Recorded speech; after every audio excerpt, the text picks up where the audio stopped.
is just an absolute sensation. He is a prodigy in the truest sense of the word. These were the opening moves of Gukesh D with black playing against Nijat Abasov with white here. It's round 12 of the chess candidates and we're all still reeling at what Gukesh did there. More on that later. In case you don't know, let's first check out this positional mastery. These are the main moves I'm drawing on the board here. Gukesh doesn't do any of them. He plays pawn to h6, giving his opponent this huge lead in development and the centre. Why is he doing it? Well, watch what he does. Keep your eye on this knight. He is looking now to imbalance the game, create a wild position where opening theory goes out the window. Both players have to think for themselves. This is how the game proceeded, and now black going for this classic plan to shatter the white pawns. White allows it. Why? Well, although these can be weak in future and targeted as highlighted, white now gets this huge initiative with the pawns in the centre rumbling. e5 is on the way, and if you go d6, doesn't really help matters. White plows on, you get this huge initiative. Here's a sample line. Good luck developing your queen side. The queen not sitting pretty. The rook's coming to the d file. So no d6. What does Gukesh do?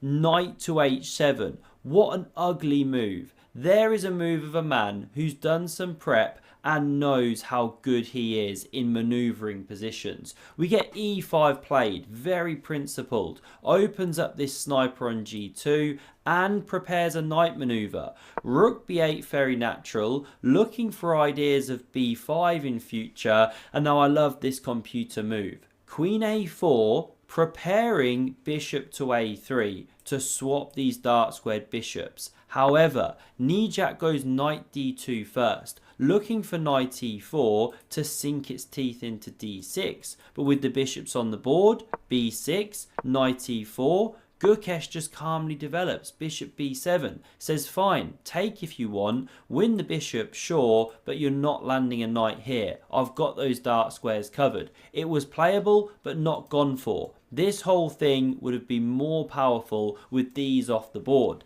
This is where you get micro inaccuracies from Nijat as the weaker player. h4, another move, not quite in the character of the position. Sure, it stops a knight jump, but now queen c7, rook d1, and bishop takes on e4. Excellent move from Gukesh. Giving up the bishops, yes, but now he gets castled. He's just unravelling the forces and he wants to look for play on the queen side. Now after bishop f4, white's still enjoying the space. Rook fd8, rook d2 prepares to double, but knight f8, what a star this is. Nijat goes h5 to stop this knight hopping here, but regardless, it keeps an eye on any mate threats in future. You know, picture a bishop on d3 and that battery, and it holds this weakened backwards pawn. So meantime, what can Gukesh do? Bang, b5. He doesn't want to target these pawns. He wants to use them as a lever to rip open the b file and get his own play going. And this is the problem, that black's play on the queen side is now in full swing. Where's white going in the centre? King side. It's just stalled. Rook ad1 played. Thrashing. Rook db8. What a knight defending this pawn. We get a4 now played and it's not so precise. The pawn becomes a weakness. You could have just sat on the position and it's roughly level. But this was selected looking for bishop b5, and now watch how Gukesh just takes over. Rook b3 played. Pawn targeted, defended now with rook d3, but some rook move here would have been more precise. The problem with this is you've now blocked the scope of the bishop. So after rook a3 targeting this pawn, there's no bishop b5 to defend. This is the big problem. Therefore rook f3, opening the bishop to come to b5, but what a star move this is from Gukesh. Love this one. My second favourite move of the game after knight h7, he goes queen to c6. Double attack on the queen on e4, pawn on a4, so taking is forced as the only good move, Pawn recaptures, you've shattered your own pawns, sure, but it's no longer backwards and attacked, and this one is dropping. How do you defend it? You don't. So white brings the rooks back, doubles them on the file, and Gukesh picks up a pawn. He's won to the good. He's successfully imbalanced and is outplaying, outmaneuvering his opponent. We get rook a2. Sure, take on c6, but I crash through to your king. So the rook covers the file, or rank even. We get an exchange, rook recaptures, rook c8 doing some defense. They're coming up on time control. This is move 32 with bishop to e4, a5, pass pawns are made to be pushed, and rook a2, top engine line. The Silicon Overlord wants to force bishop b6, but bishop c2 played, and now a great move. Breaking out, finally. This knight was sat dormant but looks to gallop into the game after g5. Because if you go bishop e3, this is awful. This pawn structure soon going to collapse. Rook c7 supports knight d7. Black doing amazingly well. So that's why takes en passant. Nijat bellows it in his best French accent over the board in Canada. They loved it. Some of the locals speak French, of course. And after takes with the knight, he should now take off that knight. We're going to see why in just a moment. Yes, it gives the bishops. Normally you want to keep those, but because of the damage that knight's about to do, you actually want to chop it. It's so powerful.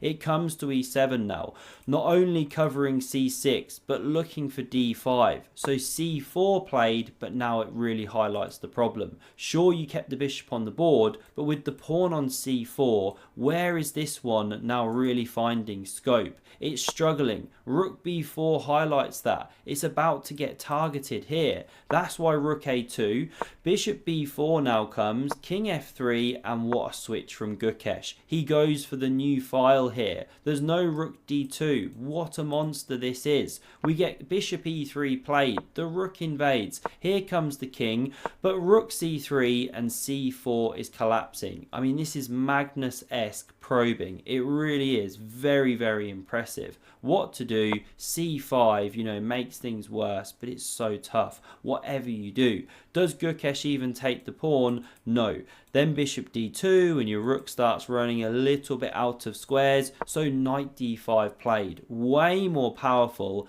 and sets up a threat. If you capture this pawn here, can you find the tactical shot for black? Wins the game on the spot. It would be resignation town, population Nijat. The move you play is rook takes on e3, and it's not so easy to spot because it then opens up a knight fork, which wasn't possible when the rook sat there. But that was the move. So the pawn on c6 not touched. Rook c2 instead. Now we get takes, bishop recaptures, and a4. Great move. More use of tactics. Bishop takes, runs into knight c3 check, and the bishop drops off the board. So king d3 marching in. a3 now played, looking for a2. So bishop b3 covers. King g6, Gukesh activates. Bishop d4 now centralizing. King g5.